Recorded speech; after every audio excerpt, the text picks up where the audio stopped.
Now let's go into more stories. And then the Minister of Defense, General Christopher Musa, has raised an alarm over the country's porous borders, warning that unchecked movement of arms and militants are fueling insecurity nationwide.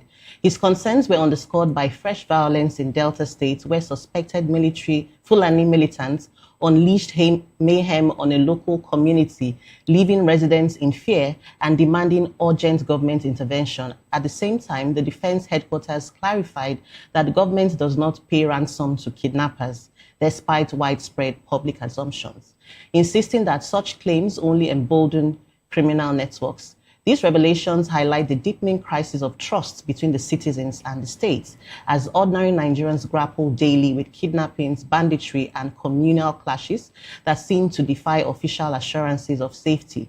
Amid this climate of insecurity, political commentator Dele Momodu has stirred controversy by suggesting that President Bola Tinubu could be toppled in the 2027 elections if INEC is closely monitored, a remark that has sparked heated debates about electoral credibility and governance. He said in the face of insecurity and economic downtime, internal vigilance can restore confidence in democratic institutions. Barrister, what do you think about this? Do you share Dele's sentiments? Thank you very much. I think it's unfortunate coming from him. I mean, the language used is very anachronistic to democratic precepts. You don't say topple. What do you mean by that? I mean, we're in a political era. If anybody feels like winning elections, you go to the field and canvass for votes and not topple. I don't know whether you understand what topple means. Topple relates more with military coup. I mean, see, that is the worrisome mindset with some of our politicians. They talk of capturing a state. They talk of it is our turn. You know, they don't talk of even governing to elicit the confidence of the people.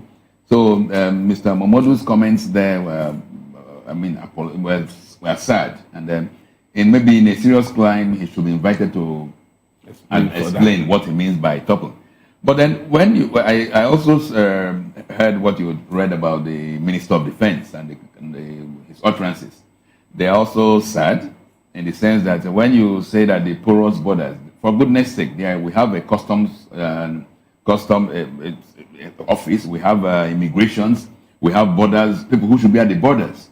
When you don't keep your borders guards, when the border is loose, it's because some people are not doing their jobs.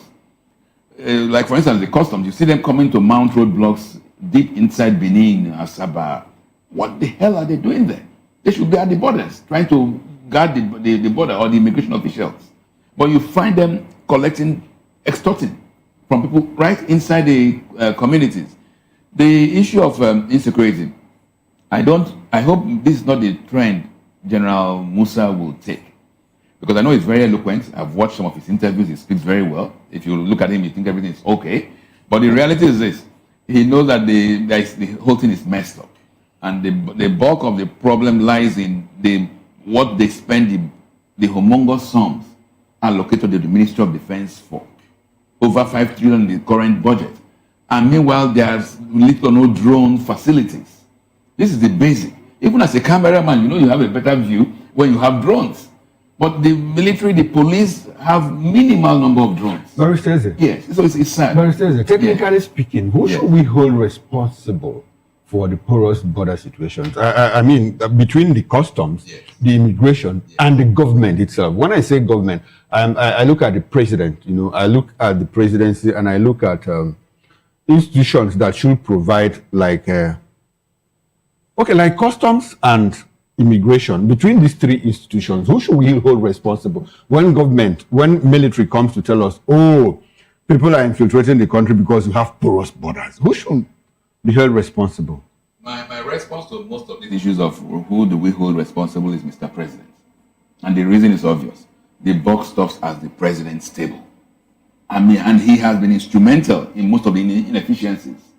Why do I say that? You see at the customs, even the police, Mr. President has tweaked the laws and retained officials at the head of these agencies whose tenures has lapsed, who legally should have no business being there. I'm talking about the IGP of Police Ebetoku and the customs CG. They don't have any business being in office. They were retained despite the laws of the land. And you can give whatever reasons. Now, if these guys you put in the helm of office were performing wonderfully well and you retain them, then there's no issues. But they are performing abysmally poor and the system is so rotten and you retain them. So what is the issue? Now, when the rank and file of these agencies see that their bosses, who are not doing any magic at the top, are retained, what does that give? That tells them, okay, look, the issue is not productivity. The issue is not what you do. The issue is, are you able to grease the palms? Are you able to be in the good work, good books of the man at the top? So that lack of objectivity, that lack of meritocracy is what fuels and funds the poor borders. Okay, so the buck stops at the president's table. That's right. Should we build walls around porous borders?